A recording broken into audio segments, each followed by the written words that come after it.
اس کے یہ اس حد تک بات کہ وہ لینڈ فل سائٹس کو اور پھر اس کے بعد فردر اس کا کیا آگے ٹریٹمنٹ کرنا تھا، اس میں پروگرامز تھے. اس میں پروگرامز یہ تھے کہ اس کے ساتھ پروڈکشن آف انرجی بھی ہو سکتی ہے، اس کے ساتھ اور بھی بندوبست کیے جا سکتے تھے. وہ اس کی ایک سیکنڈری پوزیشن تھی. یہ پرائمری میں فیل کر رہے ہیں. اس کا ویسٹ مینجمنٹ کی ایک پرائمری ریکوائرمنٹ ہے. یہ پرائمری پوزیشن میں ہی اس وقت حکومت پنجاب جو ہے وہ مشکلات سے دوچار ہے. میں تھوڑا سا اس سے ملک صاحب اس سے تھوڑا سا آگے آنا چاہ رہا ہوں. ڈاکٹر نفیسہ شاہ صاحبہ، ہم نے اب سے چند گھنٹے پہلے لاہور یونیورسٹی مینجمنٹ سائنسز لمس کے بڑے ڈسٹنگوش پروفیسر ہیں پولیٹیکل سائنس کے اور انٹرنیشنل افیئرس کے، جناب ڈاکٹر رسول بخش رئی صاحب، ان سے ہم نے یہ سوال پوچھا کہ پی ڈی ایم کی موومنٹ کا مستقبل کیا ہے اور پی ڈی ایم کی موومنٹ جو ہے اب حاصل کیا کرنا چاہتی ہے. انہوں نے ایک بہت عجیب و غریب قسم کا اس کا ریسپانس دیا آگے سے، وہ میں آپ کو سنانا چاہتا ہوں. اس کے بعد میں آپ کا اس پہ رد عمل میں چاہوں گا. کیا ان کا مقصد حکومت کو منظم نہیں ہونے دینا، مستحکم نہیں ہونے دینا. لانگ مارچ کریں، استعفیٰ دیں یا کوئی تیسرا طریقہ اختیار کریں، مقصد ان کا یہی ہے. اس وقت دنیا میں جو دشمن ممالک ہیں ان کی اسٹریٹجی تبدیل ہو چکی ہے. مشرق وسطیٰ میں ہم نے دیکھا ہے اور یہی کچھ پاکستان میں ہو رہا ہے کہ ریاستی اداروں کو تنقید کا نشانہ بنایا جائے، عوام کی نظروں میں ان کو گرا دیا جائے اور عوامی حمایت سے ان کو محروم کر دیا جائے اور ریاست کو اور معیشت کو غیر مستحکم رکھا جائے.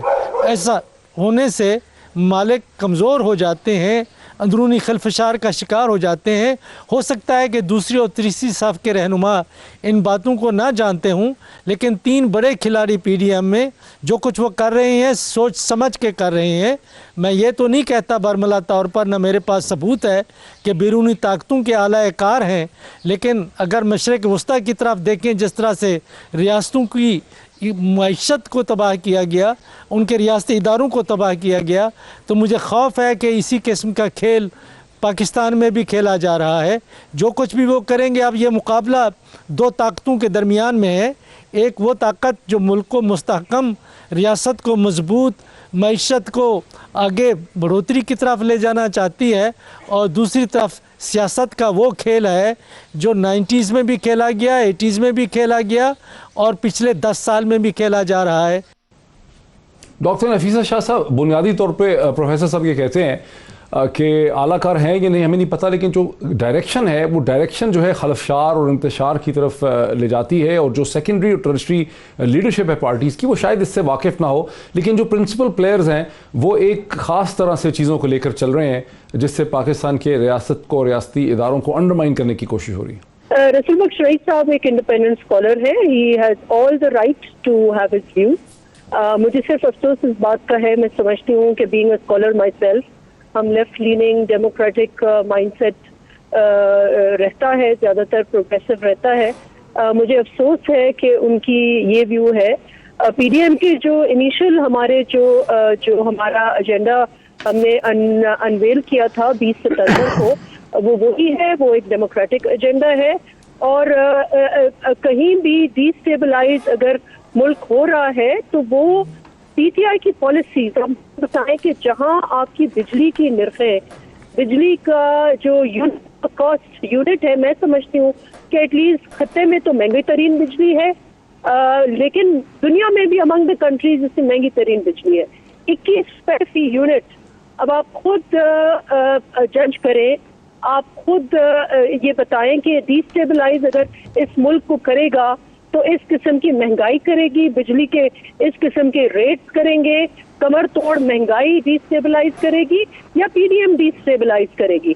پی ڈی ایم عوام کے اس وقت جو غصہ ہے، عوام کی جو احساس سے محرومی ہے، اس کو ہم ریپرزینٹ کر رہے ہیں. اور اس لیے ہم سڑکوں پر کر رہے ہیں کہ کیونکہ پارلیمان میں انہوں نے دھند پھیلائی ہے، سینٹ میں زبردستی یہ ووٹ چوری کرتے ہیں، پارلیمان میں ایسا اسپیکر بٹھایا ہوا ہے کہ ہم توبہ توبہ کرتے ہیں، جس کو نہ پارلیمان کے رولز اگر پتہ بھی ہیں تو وہاں پر بھی ووٹ چوری ہوتا ہے.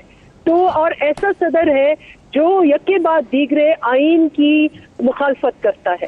ہم سمجھتے ہیں کہ ہم ڈیموکریٹس ہیں، ہم نے پہلے بھی ڈکٹیٹرشپ کو مات دی ہے، اور اس وقت سو کالڈ ہائیبرڈ رژیم کاش ان سے یہ بھی پوچھ لیں کہ یا یہ گورنمنٹ تتر ہے یا بٹیر ہے, یہ جمہوریت بدنما. ذرا کوئکلی اس میں نون کا پرسپیکٹو لے لوں کہ ملک احمد خان صاحب یہ ایک حقیقت ہے کہ پیپلز پارٹی کے لیڈران جو ہیں وہ ریاست اور ریاستی اداروں کے بارے میں کبھی بھی غیر احتیاطی سے بے احتیاطی سے بات نہیں کرتے ہیں, لیکن آپ کی جو لیڈرشپ ہے وہ کھلم کھلا حملے کرتی ہے محترمہ مریم نواز صاحب صاحب. ون پوائنٹ ایک اس میں ایڈ کیجیے گا, آپ ریاستی اداروں کی بات کرتے ہیں, ان کے وزیروں نے بیٹھ کر الیکشن کمیشن جو ایک ریاستی ادارہ ہے اس کی جو تذلیل کی ہے اس کا بھی مثال نہیں ملتا. تو یہ ریاستی اداروں کو کی تذلیل نیشنل سیکیورٹی کر رہی ہے اور اس لیے ملک صاحب میں نیشنل سیکیورٹی کے اداروں کی بات کر رہا ہوں جن کو اسٹریٹجک انسٹیٹیوشن سمجھا جاتا ہے, اس میں الیکشن کمیشن بہرحال کسی طرح سے بھی نہیں آتا. ملک صاحب آپ کی پارٹی حملے کرتی ہے, ڈیفینیشن آپ کو بھی اچھی طرح سے پتا ہے. ڈاکٹر صاحب جی ابراہیم نے کس سے تنگ آ کے استعفیٰ دیا تھا؟ ڈاکٹر صاحب آپ کو اچھی طرح سے پتا ہے کہ جو بات آپ کہہ رہی ہیں وہ ایک ٹیکنیکل قسم کی بات ہے کہ ٹھیک ہے ای سی پی ایک ریاستی ادارہ ہے, لیکن ای سی پی کی طرح کے اداروں پہ پوری دنیا میں کھلم کھلا کرٹیسزم ہوتی ہے. پینٹاگون پہ کرٹیسزم نہیں ہوتی ہے, سی آئی اے پہ کرٹیسزم نہیں ہوتی ہے, ہندوستان میں را پہ کرٹیسزم نہیں ہوتی ہے, نیشنل سیکیورٹی ایجنسی پہ criticism. To ask for resignation. What legal right do they have? اچھا بہرحال آپ کا آگے ملک صاحب آپ کی پارٹی پیپلز پارٹی نہیں کرتی.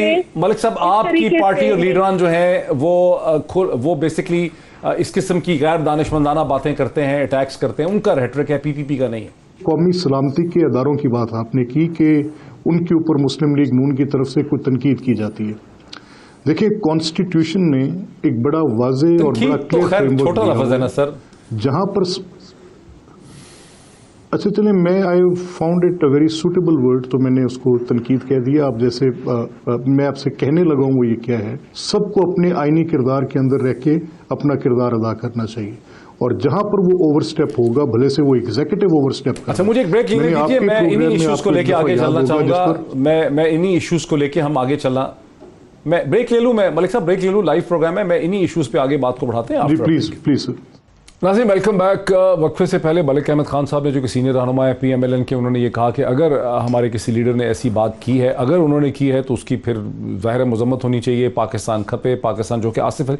بیک گراؤنڈ اس کا یہ ہے کہ دسمبر 2007 میں محترمہ بینظیر بھٹو کی اسیسینیشن جب ہوئی تو اس وقت آصف علی زرداری صاحب نے ماتم قدا سے باہر نکل کے یہ کہا تھا پاکستان کھپے, پاکستان زندہ ہے, پاکستان آگے چلے گا, اور وہ ایک پاکستان کی تاریخ کا بہت بڑا ہسٹورک مومنٹ تھا. ملک صاحب اس پہ کنفیوژن کہاں ہے جو آپ کہہ رہے ہیں کہ اگر انہوں نے یہ کہا تو اس کا یہ مطلب تھا, یہ سیاق و سباق سے باہر انہوں نے کہا ہے, کانٹیکس سے باہر, اس میں کون سا کانٹیکس ہے جو مسنگ ہے؟ اچھا وہ اس طرح ڈاکٹر صاحب کہ بالکل یہ بات غلط ہے, اور کسی صورت بھی پاکستان زندہ باد سے ہٹ کے پوری مسلم لیگ میں کوئی بات اور نہیں ہے, اور پورے پاکستان میں کوئی اور بات نہیں ہے. پاکستان زندہ باد, اور اس پہ اس کی حرمت پہ ہماری جان مال اولاد سب کچھ قربان. یہ ملک ہمارے لیے سب سے عزیز چیز ہے. لیکن جاوید لطیف صاحب نے اس کے بعد ایک وضاحتی بیان جاری کیا, اور اس میں انہوں نے کہا کہ اسی بات سے پہلے جو ان کے چند جملے یا جو میں نے نہیں سنا انہوں نے کیا اسے پہلے کہا یا بعد میں کیا, لیکن میں نے وہ وضاحتی بیان ضرور سنا جس میں انہوں نے کہا کہ اس سیاق و سباق سے ہٹ کے بات کی گئی, اور غالباً بات یہ کی جا رہی تھی کہ خدا نہ خواستہ کوئی ایسی صورت پیدا ہو رہی ہے کسی سے منسوب کر کے کہ مریم نواز صاحبہ کو کوئی دھمکی ملی ہے, تو اس کے کانٹیکسٹ میں وہ بات کر رہے تھے کہ ایسی بات کی گئی. لیکن یہ کسی صورت بھی نہیں کہا جا سکتا کہ پاکستان نہ, وہ تو انڈرسٹینڈیبل ہے کہ انہوں نے کانٹیکسٹ میں بات کی, کپے ہر صورت ہے. نہیں ملک صاحب یہ تو انڈرسٹینڈیبل ہے کہ مریم نواز نے کہا کہ مجھے دھمکیاں دی جا رہی ہیں, اسی کانٹیکسٹ میں دھمکیوں پہ انہوں نے کہا ہے کہ اگر کانٹیکسٹ تو واضح ہے. یہ بھی پھر بھی ان کو یہ بات نہیں کہنی چاہیے تھی, یہ بھی ان کو نہیں کہنا چاہیے تھا, انہوں نے غلط کہا. ان کو یہ جملہ ان سے جیسے بھی سیون کہہ دیا گیا جس پر بعد میں انہوں نے وضاحت بھی کی ہے, ان کو نہیں کہنا چاہیے تھا.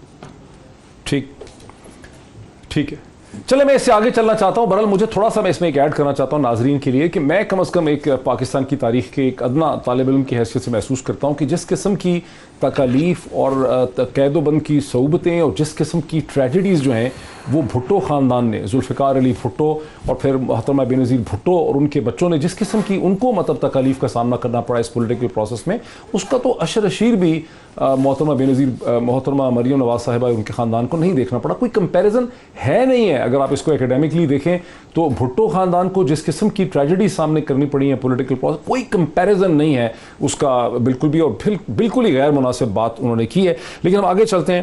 شاہد خاقان عباسی صاحب پاکستان کے ایکس پرائم منسٹر نے الزام لگایا ہے کہ پاکستان تحریک انصاف جو الیکشن کمیشن پاکستان پہ حملہ کر رہی ہے, جس قسم کی اٹیک کیا گیا, اس کی بنیادی وجہ یہ ہے کہ تحریک انصاف کو خطرہ ہے کہ فورن فنڈنگ کیس میں یہ پارٹی شاید ڈسکوالیفائی ہو جائے گی. سنتے ہیں کہ شاہد خاقان عباسی صاحب نے کیا کہا.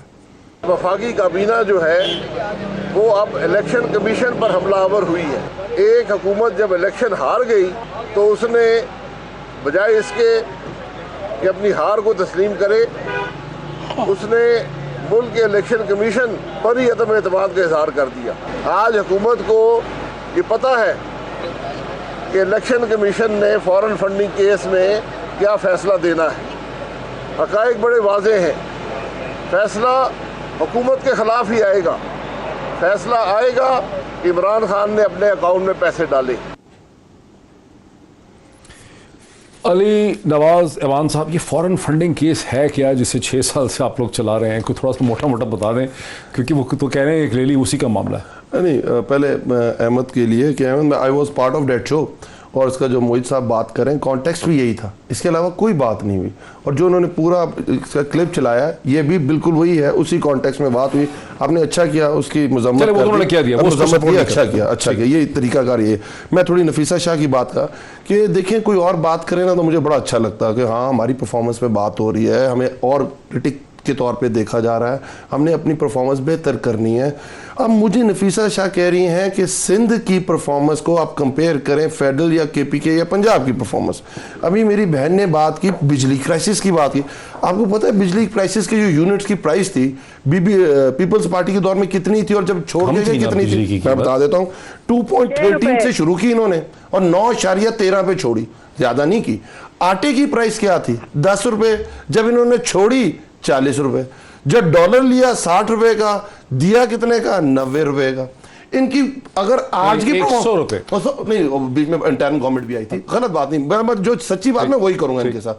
اس کے بعد جو اپنی 13 سال کی گورنمنٹ ہے ان کی سندھ کی, سر ایک سرکاری بس نہیں چلتی. دیر is know mass transit system only. اگر دارالخلافہ کراچی کی بات کریں, باقی تو آپ چھوڑ دیں پورے سندھ کو. There is no ambulance service from government side. ایک ایمبولینس نہیں چلتی گورنمنٹ کی. میں آپ کو بتا رہا ہوں کے سی آر سپریم کورٹ کو سو موٹو لینا پڑا ہے 13 سال سے ان کی گورنمنٹ.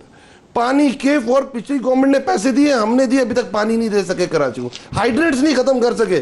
اور یہ کہتے ہیں پرفارمنس میں گندم کی بات کر رہے ہیں. آپ یقین کریں گے کہ ایگریکلچر ڈیوالو سبجیکٹ ہے. اگر کرائسس پنجاب میں ہے اور اگر کرائسس سندھ میں ہے تو اپوزٹ ریئیکٹ کرے گا کہ یہاں سے گندم سندھ جائے گی یا سندھ سے گندم ادھر آئے گی. کرائسس سندھ نے پچھلے سال پرکیور نہیں کی اور اس سال پرکیور کر کے ریلیز نہیں کی. اس وقت اگر کسی کی سب سے زیادہ پرائس ہے آٹے کی وہ سندھ کے اندر. ماشاءاللہ ان کی گورنمنٹ ہے کتنے عرصے سے؟ 13 سال. اگر ہماری گورنمنٹ میں بہت سارے مسائل ہوں گے, ہمارے اسپیکر میں بہت سارے مسائل ہوں گے, سندھ نے قائم علی شاہ صاحب کو برداشت کیا رکھا ہے. آپ چھوڑ دیں اس چیز کو. اس شخص کو شاید اپنا نام بھول جاتا تھا. میں خیر نفیسہ صاحب کے جاننے والے ہیں, ان کے فادر ہیں, تو میں اس کو کٹ کر دیتا ہوں اس چیز میں کہ اس چیز کو بھی برداشت کرتے رہے. تو اس لیے تو بات الیکشن کمیشن پہ آ جائے جس کا اصل سوال. الیکشن کمیشن پہ آ جائیں. دیکھیں میں اس چیز پہ میرا بڑا کلیئر موقف ہے کہ آپ اچھا کریں گے نا تو آپ کو اچھی تعریف ملنی چاہیے. آپ اگر غلط کریں گے آپ پہ تنقید ہونی چاہیے. آپ میں ایسے کوئی بڑی چیز نہیں ہے. جو آپ نے اپنے انٹرو میں بھی بات کی, ہمارے سامنے 2 سچویشنز ہیں. One is Daska and second one is Yousaf Raza Gilani کا الیکشن نیشنل اسمبلی میں سینٹ کا. ایک طرح وہ ساری رات الیکشن کمیشن 1122 بنا ہوا ہے اور دوسری طرف اسے جگا رہے ہیں, اٹھ جاؤ, ٹیکے لگا رہے ہیں, اٹھ جاؤ. وہ اٹھنے کو تیار نہیں ہے. ہم کہہ رہے ہیں یہ ویڈیوز اس سے پہلے آ گئی ہیں الیکشن سے. جو ڈسکا والا الیکشن ہے ادھر تو ویڈیو سیم ڈے آتی ہیں اور آپ راتوں رات ڈیسیژن لیتے ہیں, اگلے دن اپنا ورڈکٹ سناتے ہیں. اور ایک آپ کو جو مدعی پارٹی ہے وہ کہہ رہی ہے 20 پولنگ سٹیشنز پہ الیکشن کراؤ. وقت ہمارا ختم ہو گیا. میرے تمام مہمانوں کو بہت شکریہ اور پھر آپ سے ملاقات ہوتی ہے. آج اتنا ہی. Thank you so much.